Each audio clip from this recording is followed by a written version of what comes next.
টানা দ্বিতীয়বার কি আমার প্রেডিকশন সফল হতে যাচ্ছে? আরসিবির জয় নিয়ে যারা সংশয়ে ছিলেন তারা নিশ্চয়ই এখন উত্তর পেয়ে গেছেন। কিন্তু আজ একদিকে মুম্বাইয়ের দুর্ভেদ্য ওয়াংখেড়ের দুর্গ, আর অন্যদিকে ইনজুরিতে জর্জরিত কেকেআর।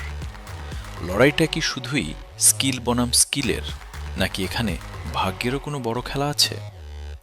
আগামী 4 মিনিটে আমরা উন্মোচন করব এই মহাযুদ্ধের সব গোপন সমীকরণ। যারা জেতার জন্য খেলছেন, ভিডিওটি শুধুমাত্র তাদের জন্য। কেকেআর ভক্তদের জন্য দুঃসংবাদটা সত্যি অনেক ভারী।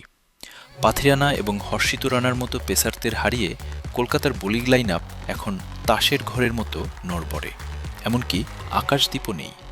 অন্যদিকে মুম্বাই ক্যাম্পে জাসপ্রীত বুমরার ফিরে আসা মানেই ডেথ ওভারে ব্যাটসম্যানদের জন্য সাক্ষাৎ যমদূত। ক্রিটিক্যাল পয়েন্ট হল আজিঙ্কিয়া রাহানে কি পারবেন তার অনভিজ্ঞ বোলিং ইউনিট নিয়ে মুম্বাইকে রুখতে। মুম্বাই কিন্তু এখানে শুরু থেকেই ৬৬% এগিয়ে আছে। ওয়াংখেড়ে স্টেডিয়াম, যেখানে সমুদ্রের হাওয়ার চেয়েও বেশি গর্জন করে মুম্বাইয়ের সমর্থকরা।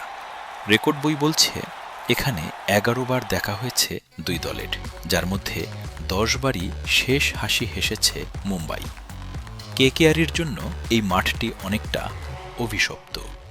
আজ কি সেই ইতিহাস বদলাবে, নাকি আবারও রেকর্ড বইয়ে নীল রঙের আধিপত্য বাড়বে? পিচ কিউরেটরদের মতে আজকের পিচ পুরোপুরি একটি ব্যাটিং প্যারাডাইস। বাউন্ডারি ছোট, মাত্র ৬৫ থেকে ৭০ মিটার। নতুন বলে ট্রেন্ট বোল্ট কিছুটা সুইং পেলেও পাওয়ার প্লের পর পিচ হয়ে যাবে একদম হাইওয়ে। প্রোটিপ হল, টস জিতে যারা পরে ব্যাটিং করবে শিশিরের কল্যাণে তারা বাড়তি সুবিধা পাবে। আমার হিসেবে আজ ১৮০ এর নিচে কোনো স্কোরই নিরাপদ নয়। এবার সরাসরি সেশন প্রেডিকশনে আসি।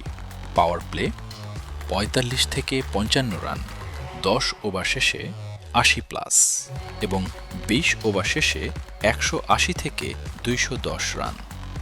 রোহিত শর্মা এবং ফিন অ্যালেন, এই দুজনই আজকের গেম চেঞ্জার। বিশেষ করে ফিন অ্যালেন যদি দ্রুত শুরু করতে পারেন, তবেই কলকাতার জেতার একটা ক্ষীণ আশা থাকবে। সব হিসেব শেষে ঘরের মাঠে মুম্বাই ইন্ডিয়ান্সই আজ হট ফেভারিট। ক্রিকেটের সব প্রিমিয়াম অ্যানালাইসিস সবার আগে পেতে ভিডিওটি লাইক করুন এবং চ্যানেলটি সাবস্ক্রাইব করে বেল আইকনটি চেপে দিন। আমাদের সাথে সবসময় আপডেট থাকতে ফেসবুক পেজটি ফলো দিয়ে রাখুন। দেখা হচ্ছে মাঠের চূড়ান্ত উত্তেজনায়।